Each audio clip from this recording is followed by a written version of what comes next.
જોઈએ અગત્યના સમાચાર। વડોદરા શહેરના કમાટી બાગ ખાતે ગઈકાલે લક્ષ્ય ટ્રસ્ટ દ્વારા પ્રાઇડ ઓફ વોક રેલીનું આયોજન કરવામાં આવ્યું હતું। રેલીમાં જેમાં LGBTQ+ સમુદાયના લોકો મોટી સંખ્યામાં જોડાયા હતા। વડોદરા પ્રાઇડ વોક 2025 એ પ્રેમ, સમાનતા અને સ્વીકૃતિની ઉજવણી માટેનો અવસર છે। અવસરને મનાવવા માટે લક્ષ્ય ટ્રસ્ટ દ્વારા પ્રાઇડ વોકમાં રેલીનું આયોજન કરવામાં આવ્યું હતું। આ રેલી ડીજેના તાલે ઝૂમતા જોવા મળ્યા હતા। વડોદરા શહેરના કમાટી બાગથી નીકળી કાલાઘોડા થઈ દાંડિયા બજાર મહારાણી ચીમનબાઈ સ્ત્રી ઉદ્યોગાલય સમાપ્ત થઈ હતી।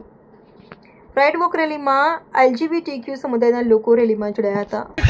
જુલાઈના રોજ અહીંયા એક LGBTQ કમ્યુનિટી સમુદાયના માટે એક પ્રાઇડનું આયોજન દર વર્ષે થાય છે। આ વર્ષે પણ વડોદરા ગર્વોત્સવ તરફથી થઈ રહ્યું છે।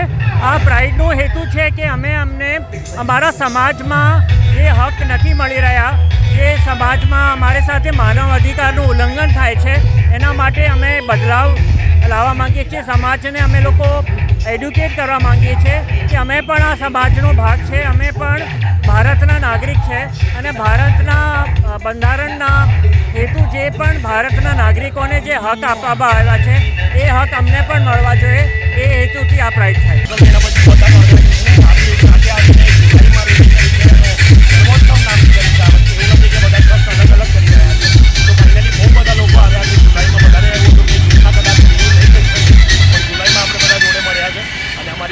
આવી રહી છે 15 ઓગસ્ટના એના સંદર્ભમાં પણ અમે લોકો અહીંયા આવ્યા છીએ।